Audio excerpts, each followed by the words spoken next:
Podcast. I'm your host, E-Rock. If you like this podcast, do me a favor real quick and go to whatever podcast app you listen to this on and give us a rating. It really helps get found in the searches and getting in suggested feeds. I want to give a shout out to the sponsors of this episode, Hefe's Airsoft Solutions, Skirmish, and TNT Airsoft. Make sure you guys go check out their content, products, and services. I'll have the links to all of those in the description. Thanks for being here. Let's get into the podcast.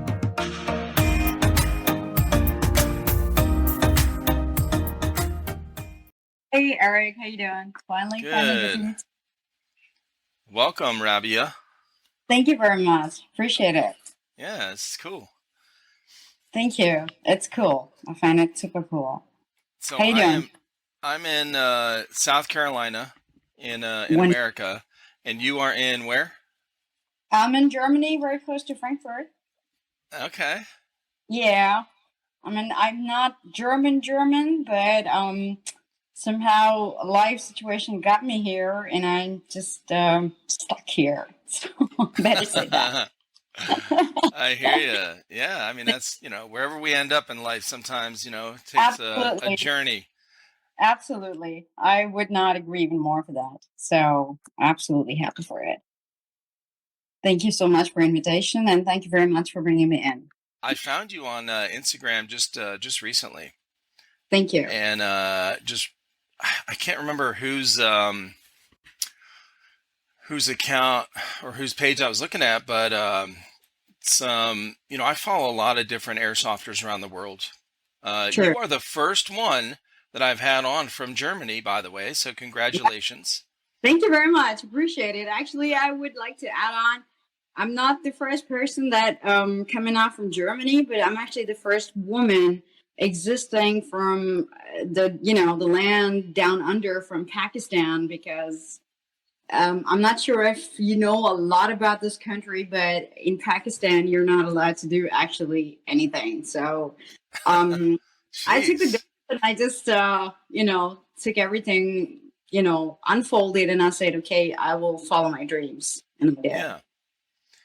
So you and I had chatted over the last, a few days or whatever on WhatsApp, and you said you had a kind of a journey to get to where you're at now. You were born and raised in Pakistan, right? And then where'd you go from there? I was sent out to USA because I was the rebel kind of my family, because I had a bit of a problem that I had a habit of beating guys in Pakistan. And I would just, tell them what do I feel about when they start touching me or twitching. And my father got a bit scared, so he sent out me to Philadelphia, where I spent about 7 years. I did my schooling there, did my high school there. And then I heard one day that my mom got sick, so I had to come back to Pakistan. And the journey to Pakistan was a little bit off the hook, because everybody was like, oh, she's tattooed and she's a bit crazy. She talks out loud. She want to be a G.I. Jane. Somehow people say G.I. Jones or whatever. And then I took over a job in Dubai, where I was about 5 years. And then on the journey, I met someone who got me to Germany.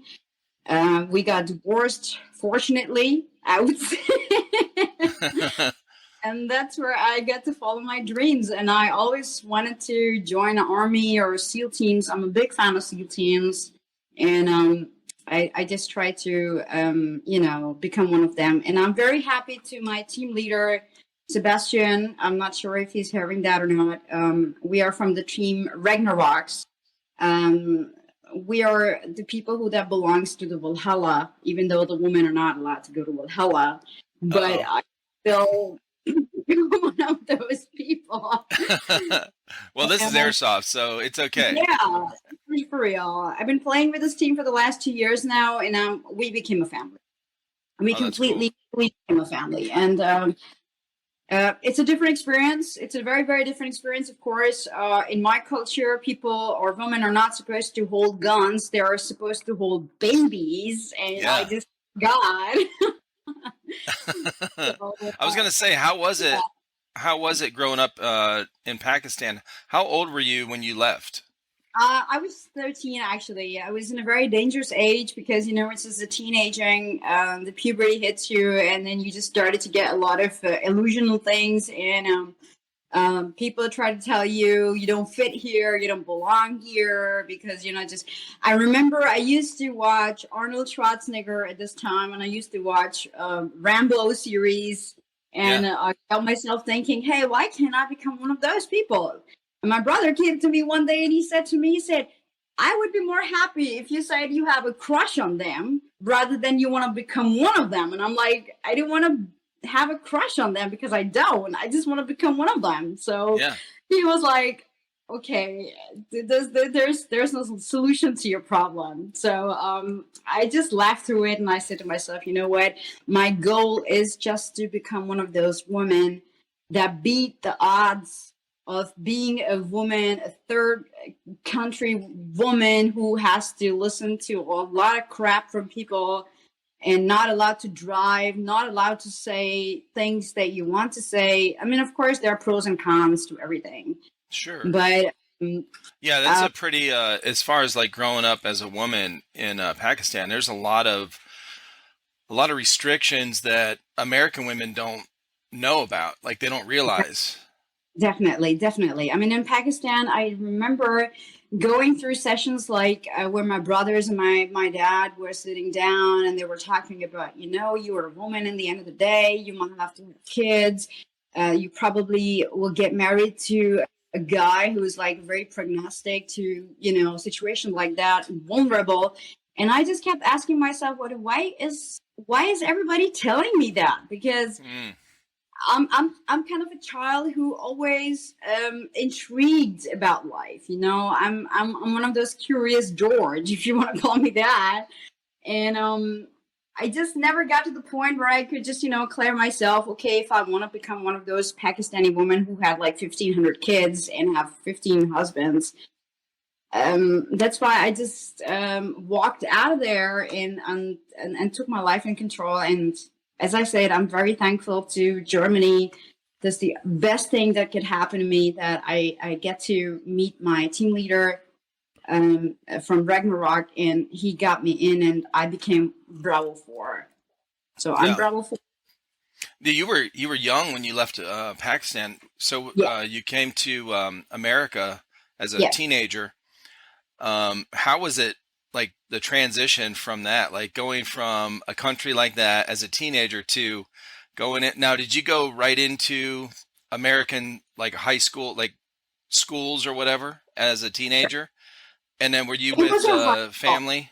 It Okay. was a hard call. It was a really hard call because my father asked for. I remember my father. He passed away about 12 years ago, and I remember that he always used to say, "If you don't fit into the society, then it doesn't mean that you have no rights to live. Then you might have to find your place where you fit the most."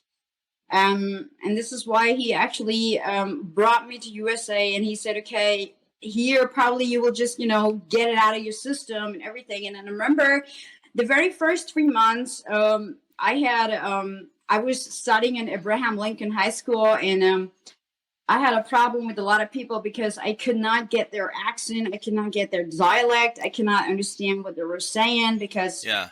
all I knew was a little English, like good morning or how are you. But then these people, they just kicked me in my crotch and they said, you gotta learn it. And I had to. I mean, I had no choice. So Oh yeah. I wanted the hard way. I wanted the hard way. I Uh-huh. got, yeah, Okay. Now, when you yeah. were in at those schools in America, were you did you play sports or anything? I did actually. I was playing ping pong. I was playing basketball. I was playing everything there is, which was available to us at that time. I played. I was very sporty. I remember coming back to Dubai where I was a CrossFitter. I was a very professional CrossFitter, which I did for 3.5 years. So I was always a very sporty person because it got me somehow relieved to all the aggressions that I was having against Mm. the system, the culture, my ex-husbands, and everything that I was going through, and the fact that I was basically was a rape victim, which it's a common thing in Pakistan. So I would not make it a Okay. big deal. But it got me a lot of power. It took me a lot of stances that I had to go through it and be where I am today. I'm 40 years old, completely satisfied with my life, and I'm happy that I have guns in my hand rather than having 15 babies. So yeah. Well, you look great. You look great for your age. You definitely have taken care of yourself, and I do. yeah, that's good. You got into Yeah. sports, and then after, so what took you to Dubai? Did you go from Philly to India? No. I'm from Pakistan. Right. What people need to understand is that the India and Pakistan actually got separated in 1947, where we were just a big subcontinent, and Oh, okay. British ruled us for a very long time. Mm, And this is why one of the reasons that we had to have English as one of the subsidiary languages that we had to learn in school, thanks to gotcha. them. After I was in USA, when I was around 16 or 17, my father looked up for me, and then he came down and he said, "Yeah, your mother is sick, so you need to come down because you're a daughter, you're supposed to take care of your mother." And I said, Dad, I'm not the only child. We're like 5, and 3 of them are daughters. I'm including. Yeah. And he said, "No, but your other 2 sisters, they're just being packies. They're just being 2 packies." I said, "What do you mean?" I said, "Yeah, they're not able to kick asses." And I'm like, "Dad, what are you saying?" Because I remember when I did that before when you throw me out of the country, you had a Yeah. problem kicking butts, and now you're telling me that I have to come back and kick butts again. So it was contradictory. And to be very honest with you, it was hell of an experience when I got back to Pakistan after spending about 8-9 years and spending my teenager times. I was tattooed. I had my first Okay. tattoo, and everybody was coming from the neighborhood, and they were coming down from my relatives, and they were like, "Oh, she's an evil girl. She's evil, so you better ground Oh, her." yeah. I was It gonna was say, and you're so in Pakistan, like religious views and stuff, do they so like tattoos, especially on a taboo, woman, like that's taboo, not good, right? taboo. Okay. Taboo. Um, every time that I have to go to Pakistan, I know that I've recently visited my mother after 13 years. Oh, wow. And the only thing that my mother always had to say, "Cover yourself, cover yourself, cover yourself." I said, "Mom, I cannot do that because I cannot portray myself as somebody who I'm not. So if I walk like a dude and have tattoos on my knuckles, and I would say people should not have a problem with that." They said, "Yeah, they do actually." This episode is sponsored by Skirmish, the future of airsoft gameplay management. Are you ready to take airsoft to the next level? Skirmish's innovative gameplay management solution tracks your every move, helping you dominate the field and achieve your full potential. Capture objectives, detonate targets, medic and more at Skirmish-enabled fields. We track every action so you don't have to. Review, replay past games action by action and follow your progress in national rankings. Phones are not required. Get connected with the only system that tracks your airsoft progress. If you want to find out more, check out episode 157 where I talk with the owner of Skirmish about how it started and how it works. Visit skirmish.net to check it out and watch games across the nation. So every time I went there was always the military, the immigration, and then the Rangers, and everybody in the different uniforms. They were like surrounding me and then asking me questions like, Oh my "What do you God. do for a living? Are you from a different world?" And I'm like, "Yeah." So what's the big deal? Like, yeah, stay away. I kick asses, okay? No, I definitely kick ass, and if you want me to kick your ass, I would do it right now. I have no problem with that. It was a hard of a deal. It was really, really hard. And I Yeah. gotta say, I did good. I did really good. So So I'm happy. growing up like that, and then having that kind of, when you came to America, having that kind of teenage, what we call teenage angst, right? Like Right. the struggle between, childhood and adult. You want to get your own, have your own opinion and have your own way with things. Like you're trying to figure out the world, like how the world works, how society works. That's, And that's then you correct. see like all these inconsistencies where people are not, like, not everyone is held accountable to the same rule. Definitely. And it's Yep. really frustrating. So going from that, and you had all this kind of maybe like built up anger or whatever, you like to fight and that kind of thing. As you got older, did that ever kind of calm down, or are you still kind of like ready to fight? Like, No, this is why I joined the airsoft. right? I just hold it in my hand and start shooting because there's a point in Instead your of life. punching people, you went out and started throwing BBs at them. Exactly.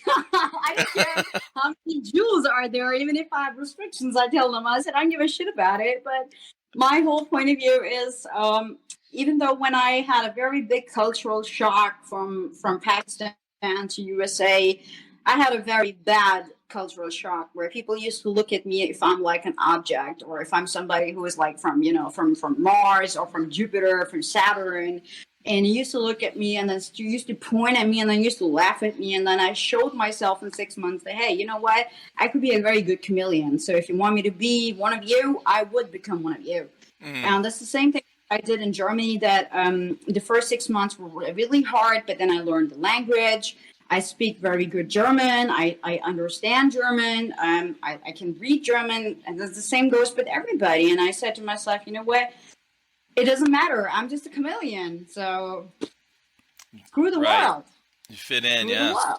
Because Yeah. well, I think, when people travel outside of their own country, it really opens your eyes to That's just a general idea of how human beings are, right? And just there's so many similarities, and it's like, okay, we speak different languaes, we have different religions, we believe different things about women or about social issues or whatever, and politics, but right. there's a main common, group of things that we pretty much all are like, right?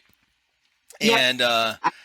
And so it makes it a little bit easier to fit in if you can learn that, if you're not resistant to it. And I remember when I went in the military, and the first time I went overseas, I went to Japan, and Wow.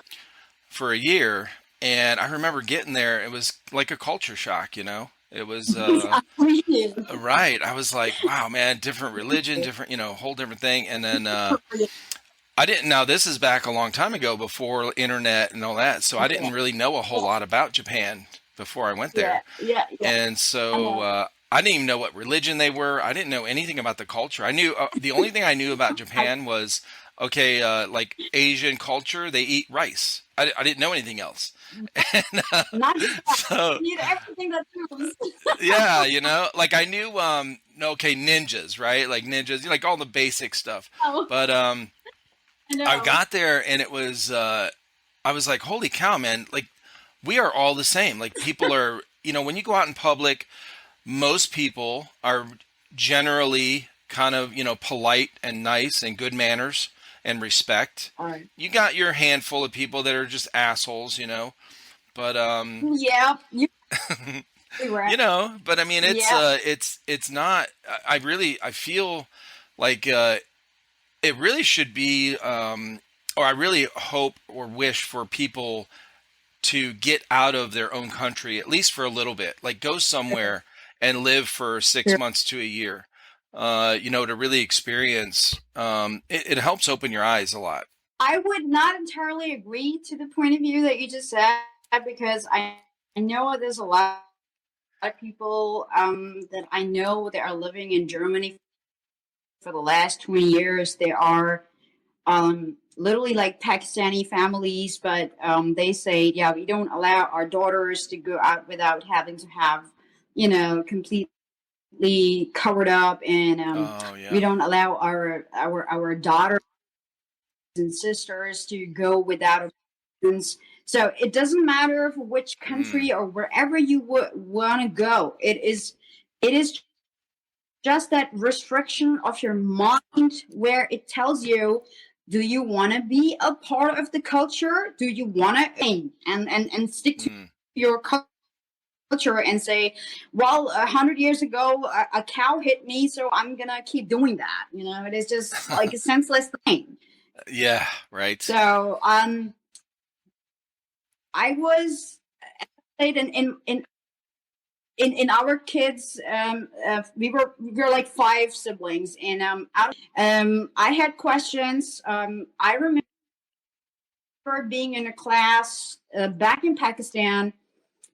Teacher was talking about some tourisms or some theories, and I asked her the question, and I remember that I was being thrown out of the school because I asked her the question. It was a legit question. I mean, of course, she was talking about a Big Bang Theory. And then all of a sudden, I raised my hand and I said, teacher, when you say, and the books are saying that this is just a theory, then how could I believe a theory when it's not proven yet? So she looked at me and she's like, you're not allowed in my class ever again. Oh, shit. This was crazy. So I did my own studies, and I came to this conspiracy theories. I came to this genetic theories, and I came up to very different studies, which I was told not to do. I did it anyway. People somehow got to their heads that she's evil, I said, okay, well, I just play airsoft. So, and a lot of people don't even have a concept about what airsoft or military simulation, they think about airsoft, they think, oh, you're just a terrorist, like, okay, who said that to you? You're getting wrong information. So, so if you are an airsoft player, then how comes that you cannot go to Ukraine and help them? I said, if I'm a real soldier, or if I'm a SEAL team, I'd go to my country and I would help those people, because I have the balls for it.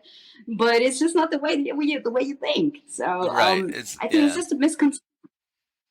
Oh, yeah. Well, we get that Definitely. here too. I think everywhere gets that because most people are not used to seeing regular civilians, dressing up in military gear and doing what looks like military training. Exactly. Exactly. With what looks like real guns. I mean, but they're not actually. Right. And I've had people on that, in different, this one girl in Slovenia I was talking with, she said one of the places they went to play, somebody around the town was driving by and saw, and there was like maybe 50 or 100 of them out there playing or getting ready to play. And she said somebody from around the town was driving and saw this big group of people and called the cops on them because they thought it was like like you said, like a terrorist attack, like, so it is, well, a lot of the events we have here in America, like the bigger events, the Milsim events, they have, they'll have like 700 people. Okay. And, the event coordinators will have that event way out somewhere, like way away from people. And, like you won't have people that drive by. Yeah. They just get way out there. So nobody sees them. Yeah. Mm-hmm. Exactly. Right. Oh, yeah. True. Now, how did you, how long have you been playing airsoft? The worst thing that I find here in Europe, it's about 2.5 years though, but well, what are your so go over some of your tattoos. They're very tribals. They are representing a lot of tribes that are not being discovered yet. The only point of my tribal tattoos that they were always, the ends of those tattoos are always open so that you can always continue. I'm not completely like body wise tattooed. I do have tattoos on my legs. I have tattoos on my back. but I still had a lot of places where I could just, continue doing that. So this is Yeah. why I kept them tribal. Black and white is something which, not white, but black is something which my skin would take, because not any Yeah. other color would be kind of like invisible. So I always thought Mhm.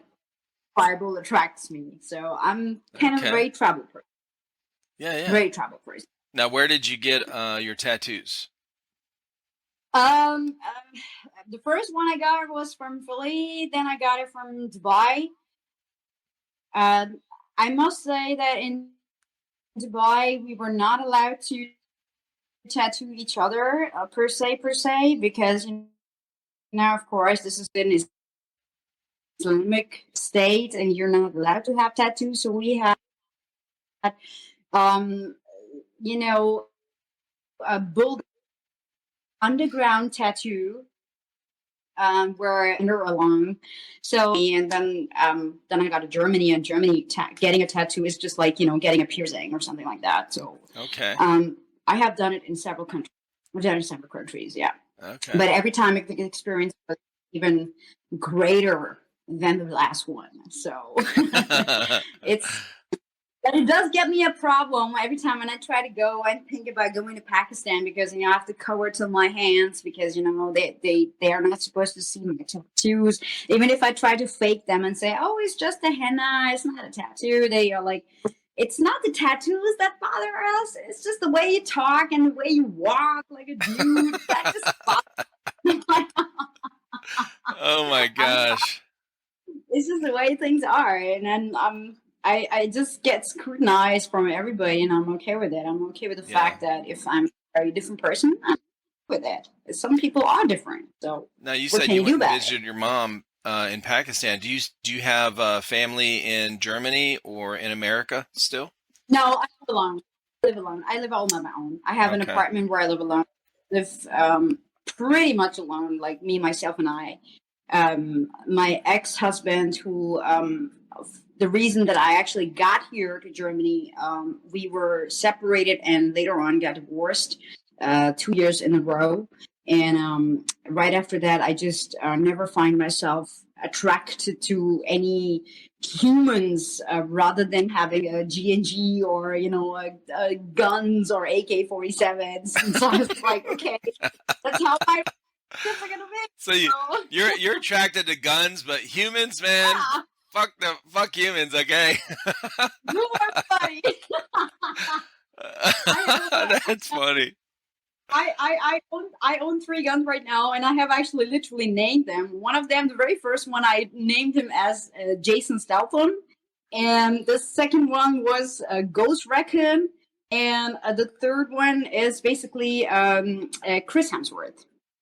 Oh shit. So Okay. yeah, Jason I know shit. Statham, Ghost Recon, and Chris Helmsworth. Like what is that movie? Extraction, something to do with extraction. That was from Chris Hemsworth. It was the last movie that I Yeah, I think it was saw. called Extraction. The Extraction. Something with extraction. Right. I saw that. It was good. And Jason So Statham I named is my gun on that. definitely So, awesome. Yeah. beyond awesome. I think he's got the it factor. I'm not the person who was like drooling over him, and I was like, oh, I wish I could have him. I'm like, just, oh my god, I wish I was like him. So my society is, I was like, hey, what is wrong with you? Everybody, I want to be with him. I want to be like him. Well, that's like, that's something not right with your head. And I'm like, I know that for sure. But I'm happy, baby. I'm not here to, I will tell you on the course of this conversation that I just broke up with my my boyfriend about a few hours ago, let's say. And a few hours ago, like today? A few hours ago, just a couple of hours ago. He just broke up with me, and I just told him, I said, okay, if that's the way it is, then that's the way it is. So I'm not going to sit down and cry and say, oh, my life is over. Oh, my God. I just want to feel my gun and say, hey, baby, you know what? The next event, I'm going to shoot you even stronger. Because that's me. That's how I am. Are you tired of the same old, impersonal airsoft experience? Looking for a place that feels like home?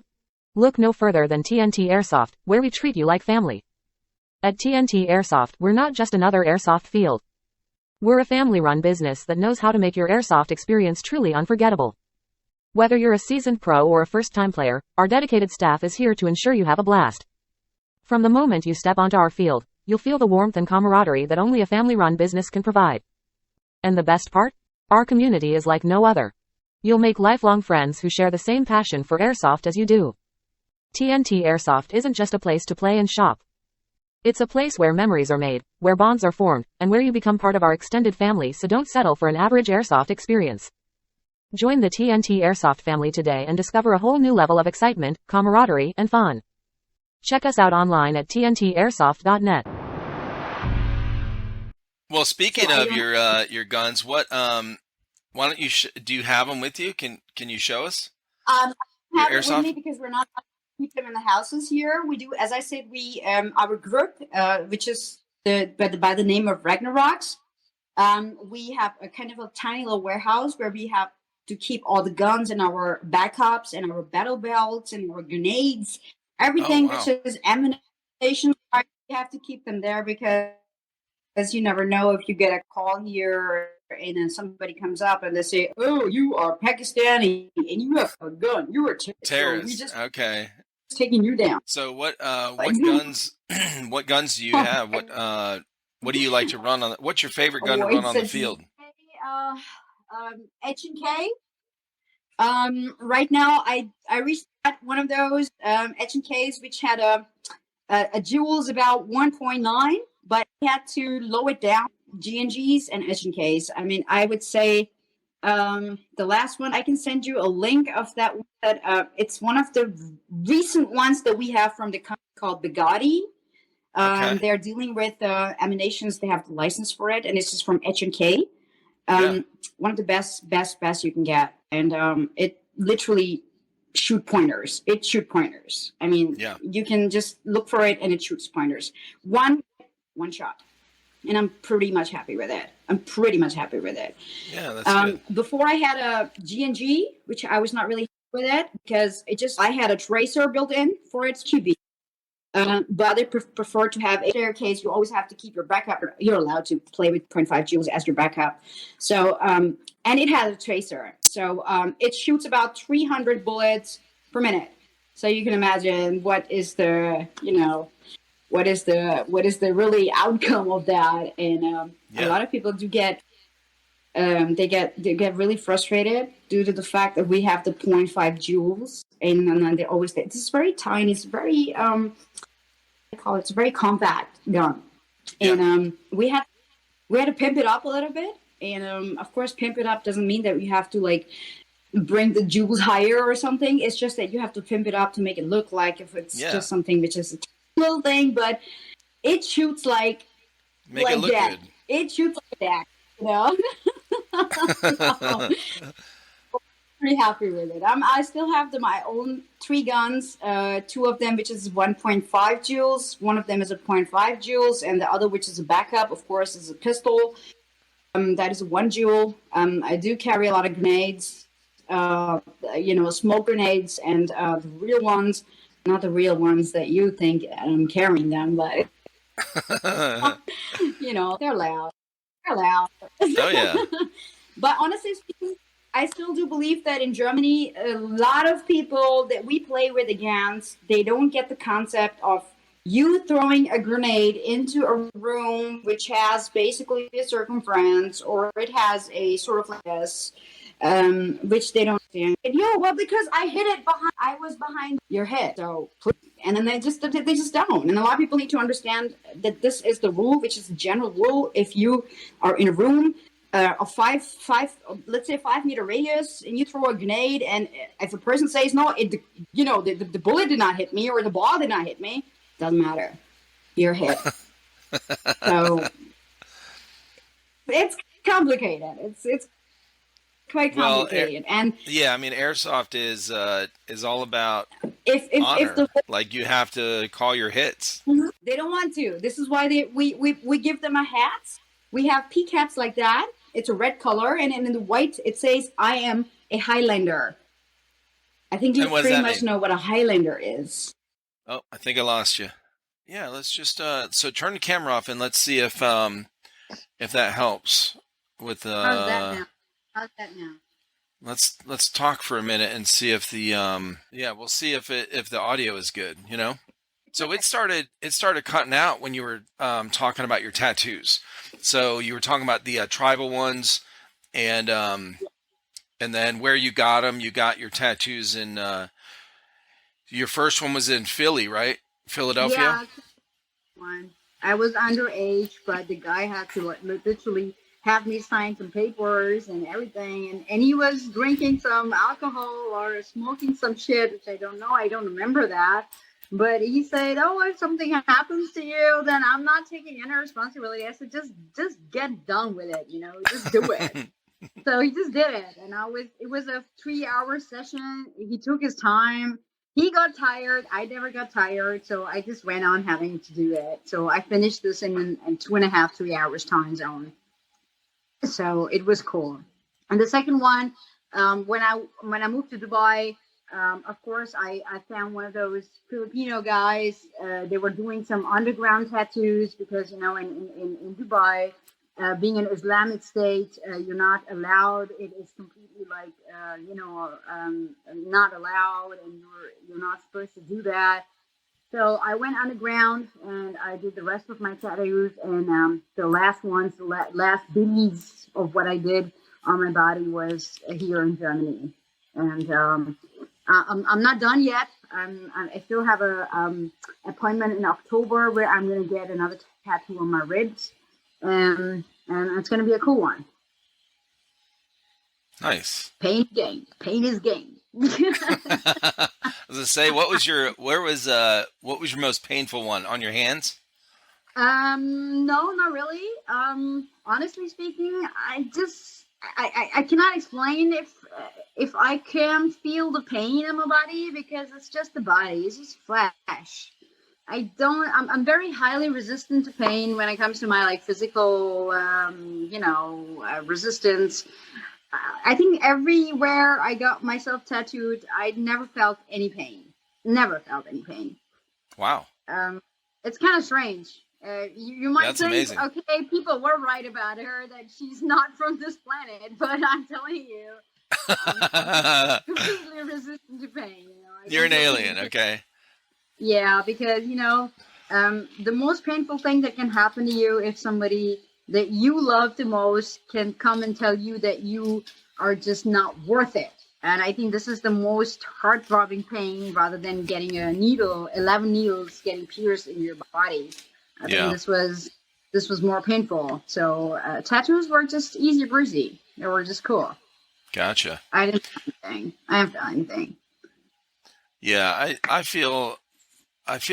guess that's the same. I don't really care that much about physical pain. Like I can handle physical pain. Emotional pain is probably worse. Yep. Yeah, I think I'm the same way. Yeah. I'm at a point in my age where I even keep my emotional pain on the side, and I keep a rain check on that, and I said, okay, you know what? So what if your heart is broken? So what if your heart has been pierced through some 100 million spears, and you get to feel the pain, and it's a stinging pain, and it's like a ricochet. End of the day, it's just a part of life, and you just have to go through it. And the body is just a temple. I mean, your soul is more important for me to feel something about it. And I know that I'm very sensitive about kids or about animals. This is why I become actually a vegetarian for the last 6 years, that I don't eat animals. I have a thing with kids. I don't have kids, but I do feel about them. And that's what's more important. I think people that are being born assholes, I cannot change them. They're born assholes. I cannot help it. I cannot really help it. Yeah. So it's that they have to deal with their own problems. I'm not their mama. I'm not their mommy.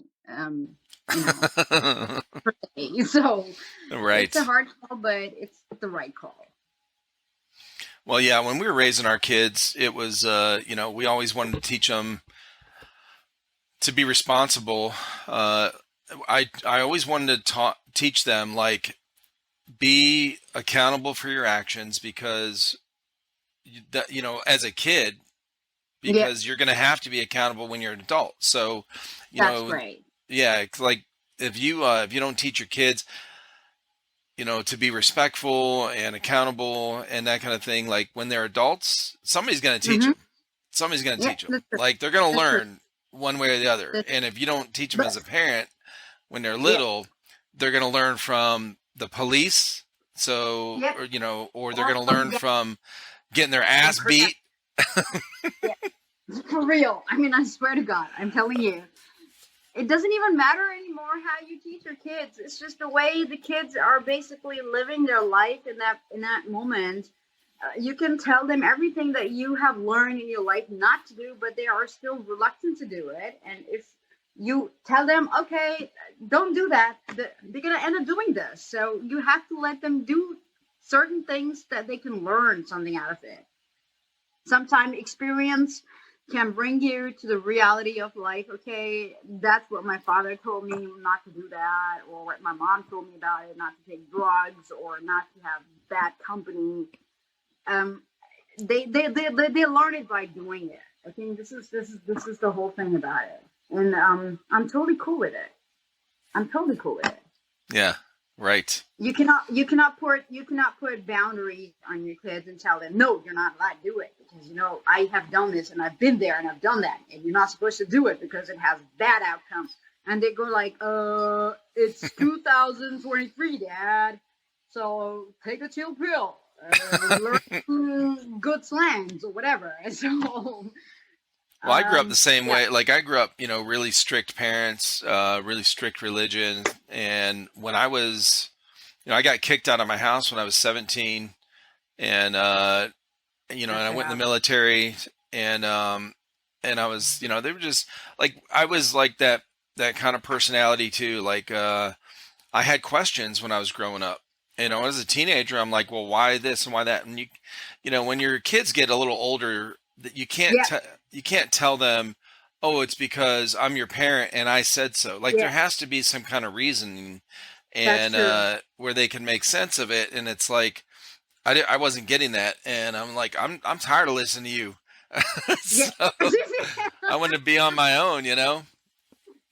I was the Totally same way. understand. I just always kind of more resistant to authority in the beginning. Well, not necessarily Yeah, authority, just authority that just dumb rules. Okay, dumb rules that don't make sense, and I know. people that were not held accountable to the same things I was. So if It it's helps. you know, and I know people say that all the time in life, like, oh, life's not fair. Yeah, it's right. That's true. That's Life is not fair. Like what happens to you that you can't control, things that happen to true. you that you can't control. That's Absolutely. not fair, right? Because it's not everyone gets, the same uh we don't all get the same results in life. Like Exactly. my dad died in a freak accident, right? Like a giant tree fell on him and he's not like he was cutting down a tree. He doesn't work, it was just a freak accident. There was a giant storm. It blew a tree over by his house and he Wow. happened to be in the wrong place at the wrong time. Like those type of things. And that happens to a lot of people throughout the world, like Believe natural you. disasters, those kind of things you Exactly. can't control. So things in life are not fair. I was paralyzed out of the blue with an Wow. illness. They couldn't figure out why, it's like that, and that's happened. This thing that I had, Guillain-Barré syndrome, that is something that's happened to a bunch of other people. I mean, Exactly. those things you can't control No, or prevent. So yeah, exactly. life in that sense is unfair. But It when is. it comes to what your actions and what you do. And the way I was as a teenager, like I wanted everyone, like, look, if there's a certain set of rules, they need to make sense, and everyone needs to be held accountable to the same rule. And True. I hated the unfairness with the or I guess the hypocrisy, people being hypocrites like in religion. I was like, dude, uh, Right. it was so bad. I did not like that at all. I know. Trust me. Tell me about it. I mean, I've come out from the most agonist or the most radical, religious part of the world where people were saying that if you do that, God is gonna, give you some crummies, or you're gonna have worms coming out of your body and snakes are gonna be rolling over your grave. And I was like, I'm okay with that because, when you die, it's just your body is under the ground, 6 feet under, but it's your soul that matters the most. So I'm not really concentrating on having my body being buried to, in a sea or being burned out or, car weighted. Even my brothers told me, I remember about 2 years ago, they gave me a statement, which was kind of very funny. I'm gonna share it with you. One of my brothers said to me, "You're not allowed to be buried," and I was like, "Okay, what does that mean now?" Yeah, just because you're tattooed. So the only way we can have you buried or have your burial is if we can remove your tattoos. And I said, okay, how are you gonna do that? Then we're gonna have to like unskin you. And I'm like, what the hell are you talking about? I mean, listen to yourself when you're saying that you're gonna skin me off. Said, yeah, we gotta do it. I said, says who? Says the book. I said, which book? The book we've been reading. I said, can I read that book? Yeah, you have read that book. It is our religious book. And I said, okay, show me where that is written. That if you have something like a scar or if you have a bullet went through your body, that you're not allowed to be buried because, you have a scar on your body. I said, yeah, but because you did it for your own sake. You did it because you wanted to. And I'm like, okay, just keep that crap away from me. Please, keep that crap away from me. Oh, that's and they wild. call me, you're not Muslim. You're not a good Muslim. I said, I know who I am, and I don't have to prove it to anybody. So, Yeah. end of the day, my parents don't talk to me. My siblings don't talk to me. My brothers, sisters, they don't talk to me. I don't come very good with them, and I'm okay with that because, and as long as I have my POE, I can tell them what do I feel about my life, and if they don't understand or if they understand, Yeah. it's okay. I'm okay with it. It doesn't have to be a big deal. Right. Yeah, that's wild. Well, it's funny how, when we grow up in a religious home with religious parents, and most people that are around us are the same religion. Like the way I grew up, I was Catholic, and most people that were, my friends and stuff, we were all Catholic, and Wow. so we all had the same. I was raised the same way. It was like, even though you and I have very different religions, we were taught the same thing. Like if you do certain things, Exactly. God's going to Punishable. punish you. Yeah, you're going to get punished. Yeah. If you had, even down to like the little things like when we would sit down for dinner, if you forgot to pray, if you didn't pray before you ate, God forbid, you're going to choke. Like they taught us, you're my going to God. choke on your food and die. And when you're a little kid, like you're like, oh my God, I better definitely pray. I don't want to die. What? And then when I got to be a teenager, I'm going, I'm going, what kind of, I thought God was loving. I thought you said he was a loving God. Yeah. Why does he want to kill me if I didn't, what if I forgot? I'm a little kid, I don't know. But yeah, exactly. it's so weird. Some of the You know rules. what? People like you and me, not everybody can actually understand people like us because we're just like one of those people that stand along and then we just ask ourselves the very question: is religion is the religion everything to us? For me, the religion. I'm a Muslim. I know I'm a Muslim woman, but if people tell me that a Muslim woman is not supposed to do that and blah, blah, blah, I just keep telling them. I said, I had a chat with God and God has given me some other kind of circumstances. So I'm cool with this. So they say, oh, you cannot talk to God. I said, why? Because he's a man. I'm like, what the fuck? What the fuck? Are you for real? Is this seriously? So I'm not allowed to talk to God because he's a man. So whatever. Oh, it's silly. Yeah. Well, let It me is ask you funny. this. This is why I like to, shoot people.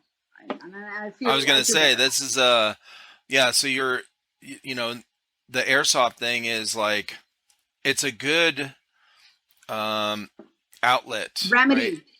Yeah, it's Yeah, a good it remedy is. for a lot of these things. And this is a really Aggression, common thing. Like vengeance. you have a very different background Yes. than let's say like a military veteran. Okay, so like somebody that grows up, That, goes into military, goes into combat, comes out, and they that use, and a lot of these veterans I've talked with, they use airsoft as an outlet, right, to get to deal with true. a lot of that turmoil they have in their Postpartum head. depression or And you're post-war you're the depression. yeah, you're using it for the same thing. And and this is I one thing am. I found that is really, really common with most people I've talked with around the world, whether they, Thank you. veterans or Thank you. But non-veterans. why not laugh? I had a That breakup 3 hours ago, and I'm talking to you, and I'm laughing, and I'm okay with it. Okay, it's okay for me. We worked together for 4 years, but screw it. 4 years is just a long time. People say, "Oh, 4 years, it's been a long time. You guys were together." So what yeah, happened? I'm like, shit happened. And that will keep happening to you unless you don't figure out what you really want in your life. And if this is something which I mm, want in my life and I enjoy, he wrote me a very large email just now, about 5 minutes ago. When the connection went wrong, I had an email from him. He wrote me in German a very long email of how bad I am, and what a devil I am, and what a stupid person I am, that I'm dumb and everything. And oh shit, the only reply I sent to him, I said, okay, thank you. Are you looking for a company that puts the community first? Look no further than Jefe'sAirsoftSolutions.com. Their founding principle is to offer a way for players of all types to get the greatest experience possible. Their passion is to make a difference in the airsoft community and serve each of their customers with the utmost respect. Be part of the conversation by joining hundreds of fellow airsofters in their Discord server. Here you can find out about upcoming events, sales, giveaways, and more. Don't wait any longer. Join today and start enjoying all that Jefe's Airsoft Solutions has to offer. Together we can make a difference in the community. yeah, And that was the only reply I gave him. So I said, okay, if that's the way you think. And I don't care. I don't care anymore in my life. I've cried yeah, my tears out. And I've reached the point where I'm not afraid of anywhere, of any person. I had a knuckle tattoos which I had to literally like cover up. I'm not sure if you've observed it, that I have like literally like big blocks on my finger. This was a very obvious statement which I gave to people, and it was written fearless, so they had to cover it up. And they asked me, what do you mean by fearless? And I'm like, do you know English? Do you speak English? Yeah. Do you understand English? Okay, what fear means. And when you say less, what does that mean? Say, yeah, you don't have fear from everybody. And I'm like, ta-da! You got it. So oh, that's wild. Yeah, that well, was one of those things that I had to really do, and I had to just cover it up because the people here in Germany find it a big ghetto, and I'm like, okay, what's ghetto? because you had fearless on your hand. Yeah, That's I actually weird. wanted to have Thug Life from Tupac because I'm a big fan of Tupac. That's why I wanted to have a Thug Life on my hands. But instead, I said, you know what? It's a copyright problem, so I'll just have my own thing going on. So I just wrote Fearless, and then they just made me remove it because they think it's so ghetto. I said, okay. Hey, listen, Just have you stop. ever thought about coming back to America? I do actually. I'm Because actually planning for nobody would 2024. most people in America wouldn't think you're weird for having tattoos on your hands or having, fearless or whatever. In fact, a lot of guys, Eric, enter Donald Trump.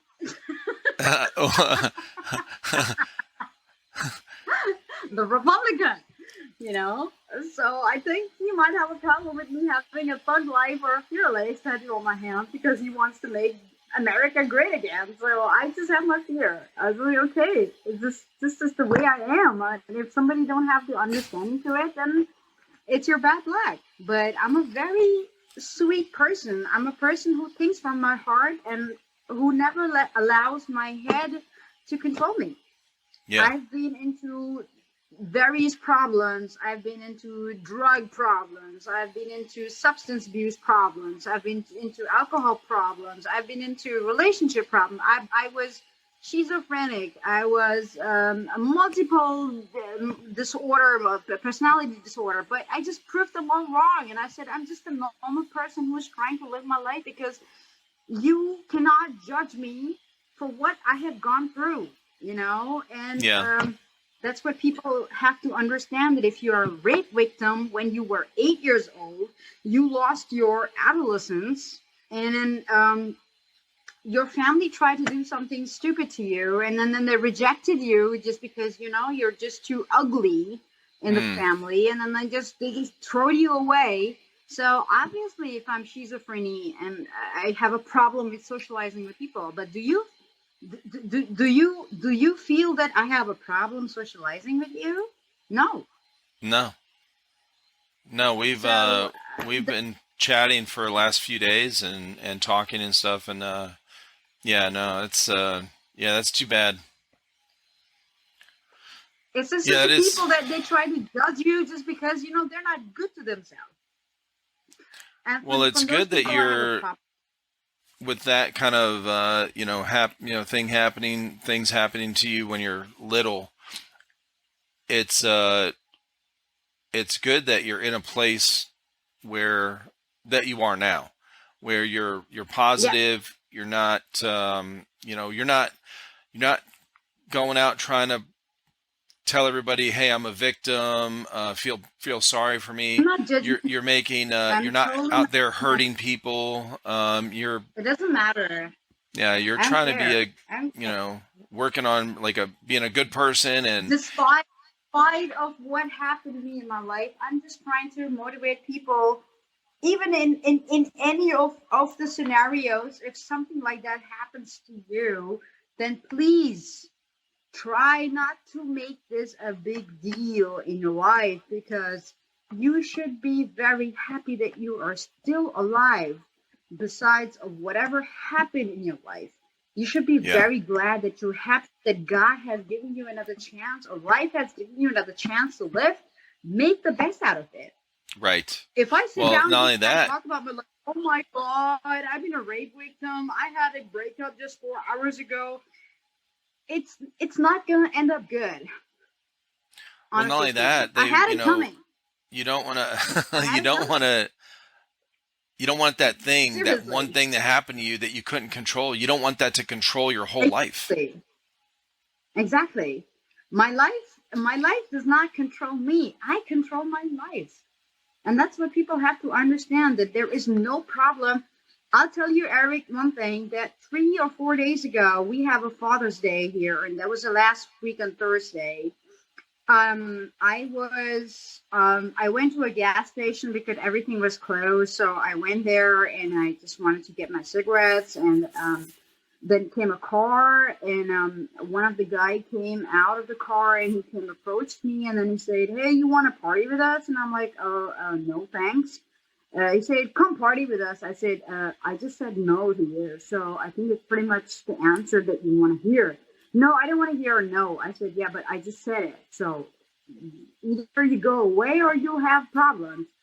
So he tried to touch me, and then I literally, punched him in the stomach, and he called the rest of the 3 guys out of the car, and then they started punching me, and situation got a little bit out of control. They gave me a blue eye, and they had punched me on my face where my teeth were completely they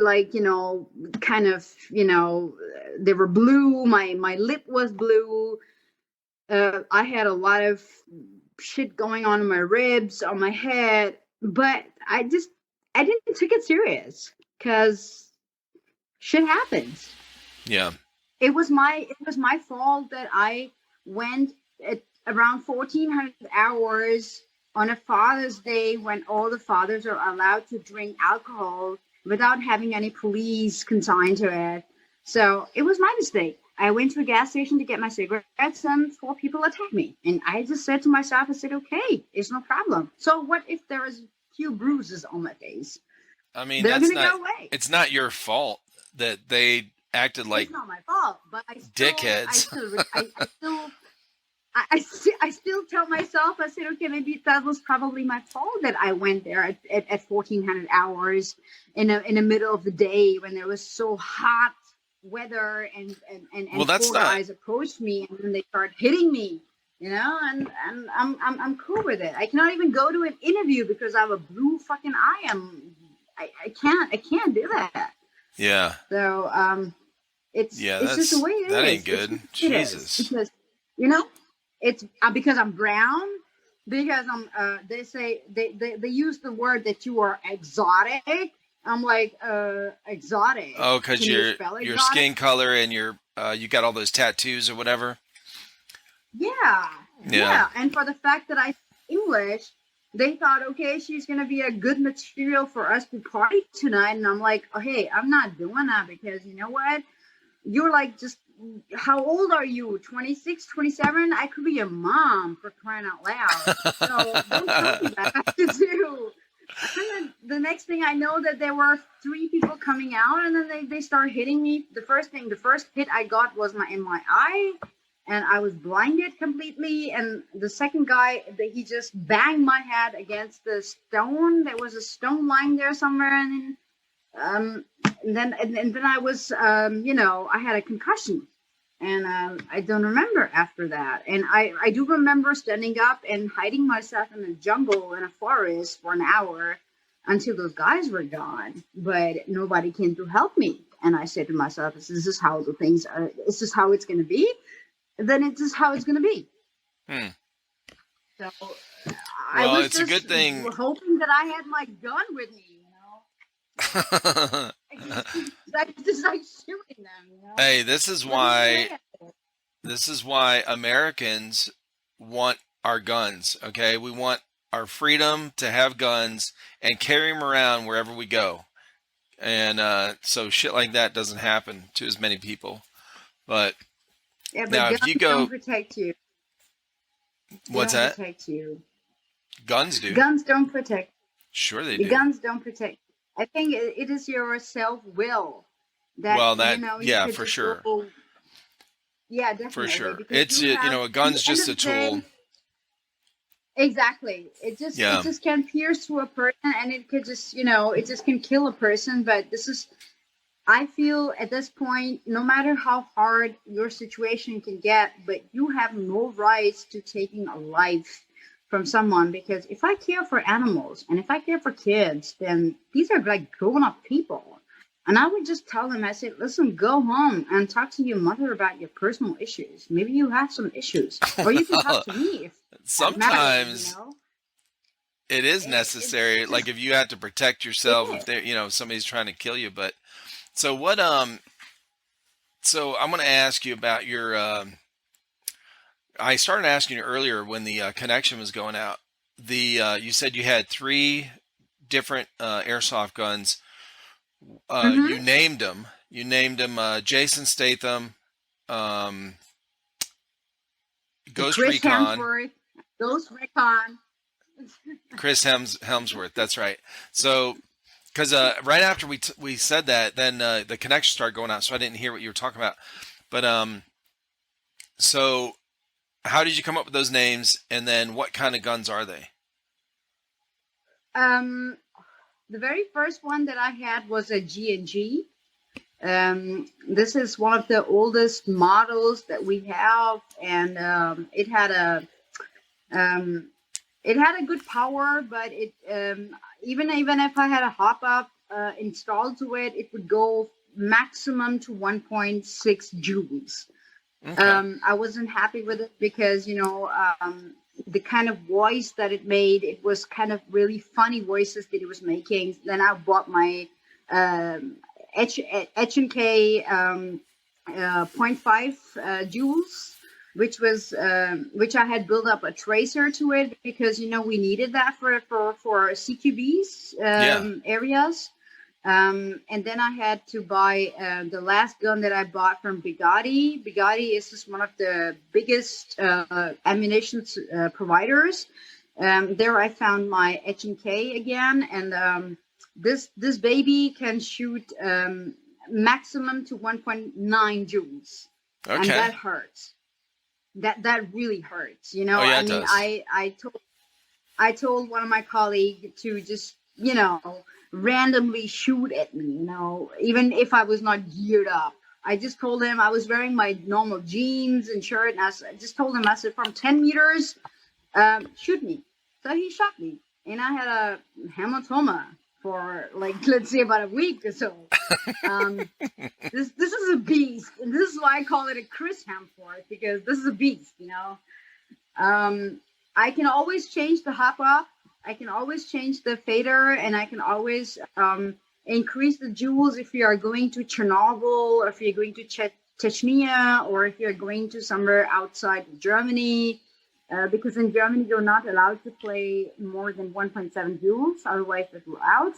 But everywhere else in Europe, you are allowed to even play 1.9 to 2 joules, which is quite a thing,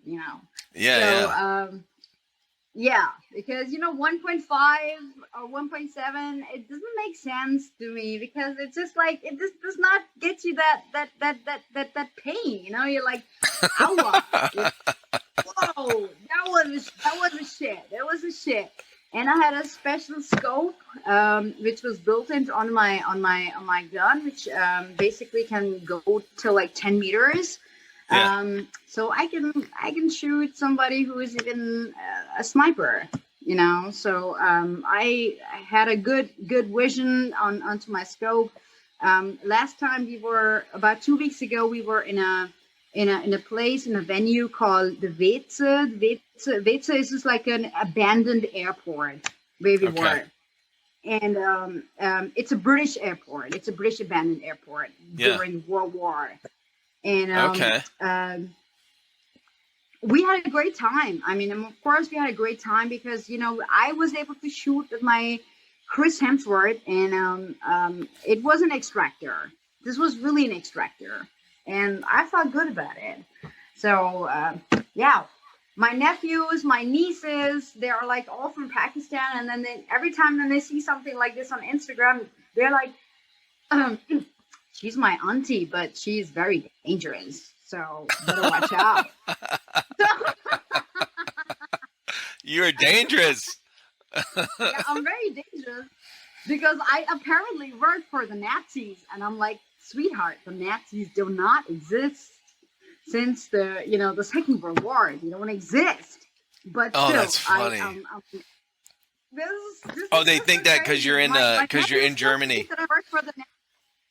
Seriously, he thinks that I still work for the Nazis, and I'm like, you work for the Nazis, because you're in Germany and you have tattoos. Exactly, but I don't have a tattoo. You know what I'm saying? Oh, that's funny. But I don't have a tattoo that says, "Hey, I love Hitler." So I think this is just one of those perceptions that people say. And my nephew has told his entire school group that my auntie, she works for the German army and she's working for the Nazis. And I'm like, sweetheart, the Nazis do not exist here in Germany. So they've been gone for a while. You want to go to the concentration camps. Oh shit! Nazis, but I'm not a Nazi, Oh, that's funny. Oh yeah. Now, what is so what do you got coming up? What do do you play Airsoft every weekend or a couple times a month? What do you do? It's a good question. We do actually play every 2 weeks. Let's say every alternative weeks. We have our own place, which is we call it the Lost Place. This is a place which used to be a one of those elder houses where old people used to live and live their life. It's pretty abandoned. It's a lost place, we call it. This is our own venue. This is something which we have, basically our headquarters. Yeah. So one time in a month we play there, but then every alternative month we go to people that invite us, probably in Germany or somewhere in Chechnya or somewhere in France or somewhere in Spain. And then we go there and then we play against them. Like this year we are planning on to go to Dark Emergency. It's one of the biggest menus, but it's already over now. So we are planning on going in next year in April, which is Dark Emergency. It's about 1,500 people to 1,700 people. And there is only one rule. The only one rule is there is no rule. Oh, shit. We were... Okay. Oh, for real.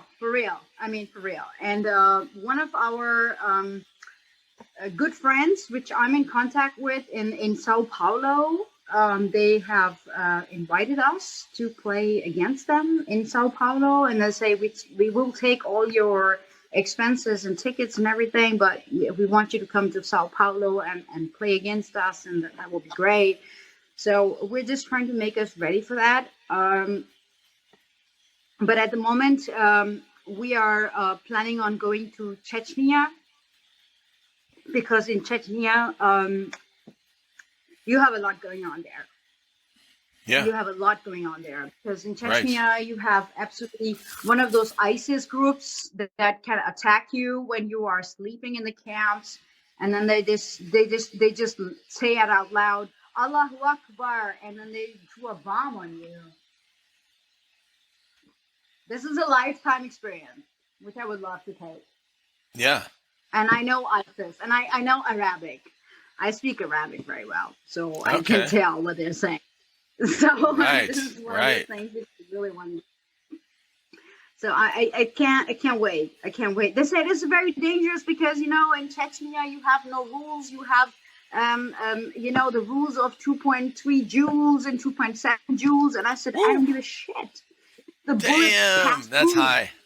I don't care. Even if it's 7 joules, I don't give a shit about it. As long as I know I have fun. We are planning on going to Chechnya this year. Oh, that's wild. Okay. And yeah, I can't wait. I can't wait. That's cool. I can't wait. Well, Rabia, it's been very awesome talking with you. I'm glad we finally got to meet and do this. My pleasure. Tell everybody where they can find you and your airsoft stuff online. Obviously, I will ask my team leader to contact you. And if you want to know a little bit more about our team, the Valhallas, the Ragnaroks, and the fact that we are just the Vikingers, then I'll have you have in contact to WhatsApp or in Instagram if you want, and he's going to give you more details.